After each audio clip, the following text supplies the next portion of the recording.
Hi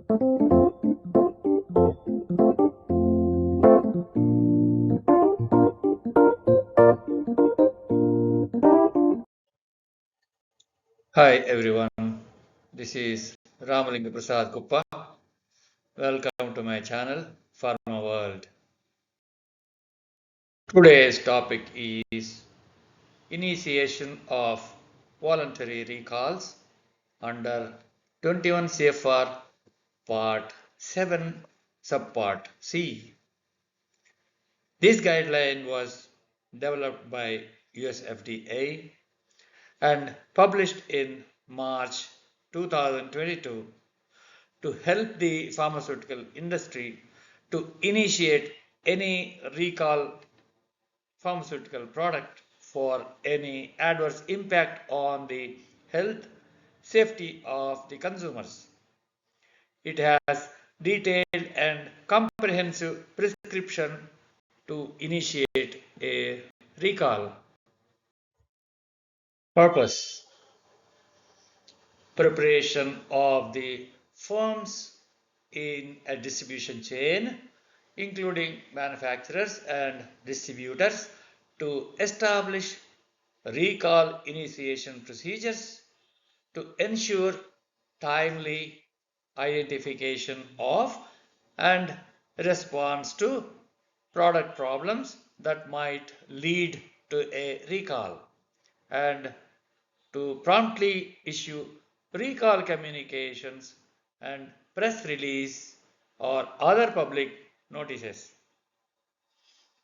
A recall is initiated when there is an emergency to withdraw a defective product from the already distributed product in the market.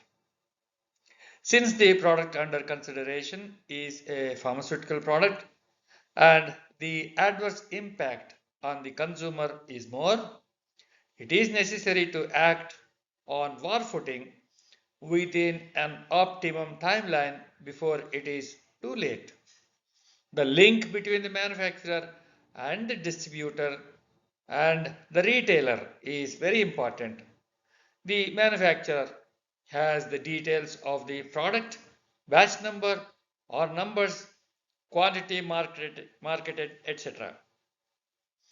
The distributor may be a single or has several retailers through which the drug product has been distributed. So, as a first important step, the manufacturer should issue a communication to the distributor. To reach the actual consumer, it is necessary to issue a public notice through print media or other appropriate media. FDA also assists firms with carrying out their recall responsibilities to protect the public health from distributed products. Simultaneously, the FDA also should be communicated for coordinating the recall process effectively and timely. As a regulatory agency, the support of FDA helps significantly.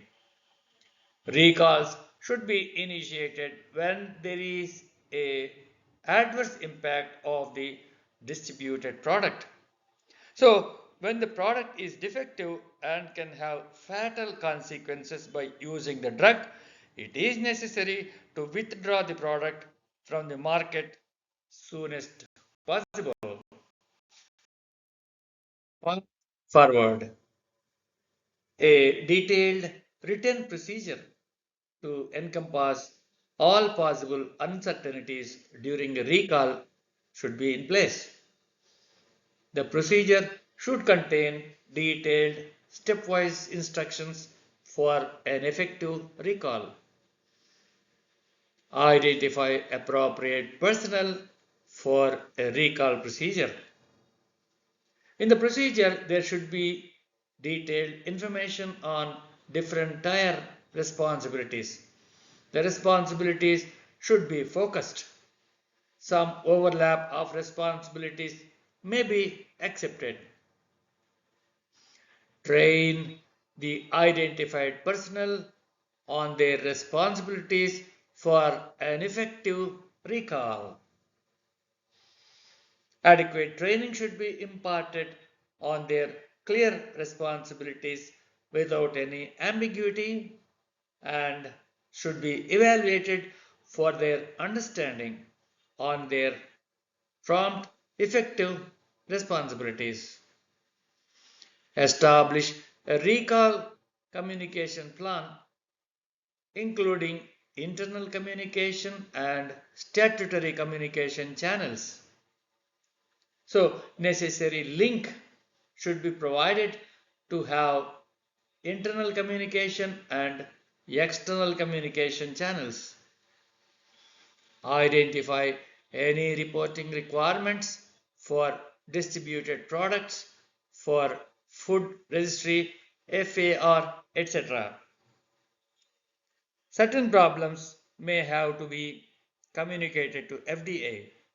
The communications include reporting to food registry, any adverse event report to dietary supplement, field alert reports, product deviations of certain biologics, or a report of discontinuation or interruption of supply of life-saving drugs. Use adequate product coding.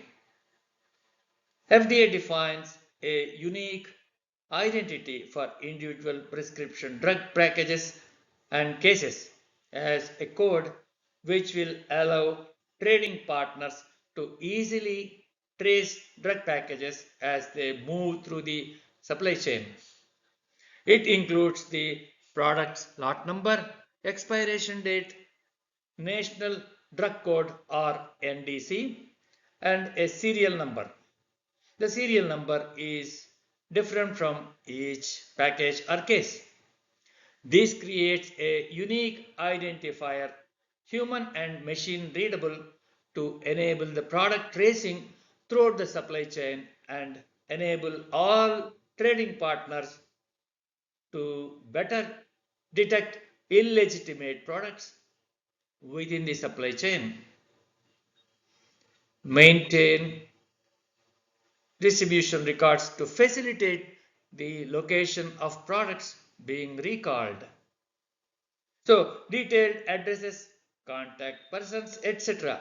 should be handy so that the recall communication can be effectively and timely sent. Recall procedure. Written recall procedure is necessary to minimize delays created by uncertainty as to the appropriate actions to take when a decision is made to initiate a recall. So, a written procedure establishes clear link connecting all necessary persons in the recall communication. Written procedures for initiating a recall and performing actions related to the initiating a recall should assign responsibility and describe the steps to perform all actions as appropriate to the firm or facility. The procedure should include ceasing distribution, shipment, and or sales of the affected products, developing a recall strategy, notifying direct accounts about the product being recalled, including what should be done with respect to the recalled product, notifying the public about the product that presents a health hazard. The procedure should clearly say to stop the further marketing of the product and freeze the stocks. The direct accounts should be communicated through email or other faster mode of communication on the details of the proposed recall product. As a first step, a prompt notification to the affected direct account and by issuing a public press release or other public notice. This will be the first alert to control sales of the proposed recalled product. It is necessary to submit the required information to recall to FDA for review. Necessary documents and information on the number of batches, batch numbers, quantity details have to be provided to FDA for the review and prompt action. A recalling firm need not delay initiation of voluntary recall pending FDA's review of its recall strategy or recall communications. This is important. The review by FDA may take some time. The manufacturer should not stop the process of recall and wait for FDA's approval for recall. In addition, recalling firm should clearly identify the level in the distribution chain to which the recall is to extend and should provide instructions to direct accounts to extend the recall to their own direct accounts if the product could have been further distributed. So, levels of distribution should be up to the subcontractors or sub-distributors, retailers to where the product is distributed. The recipient of a recall communication, that is, a notified direct account or consignee, should implement its own recall initiation procedures to extend the recall promptly to its direct accounts that may have received the affected product in accordance with the instructions received from the recalling firms. This is the prime responsibility of the recipient or direct account to initiate recall of the defective product. Where necessary, follow-up communication should occur for any direct account that fails to respond to a recall communication to ensure the direct account has received and understands the recall communication. This is important. This procedure is for handling a crisis of recall a product. So, in case that there are no immediate responses in the communication channel, a follow-up communication is necessary. FDA is committed to working cooperatively with a recalling firm whenever possible to facilitate the orderly and prompt removal of or correction to a violative product in the marketplace, particularly when the product presents a danger to public health. FDA plays very important role to prevent danger to the public health from the defective products. I hope that the information provided in this video is useful to understand how the recall procedure works with the support of FDA. Read and try to understand more in the referred guideline. Thanks for watching. For more videos, please do subscribe, like and share.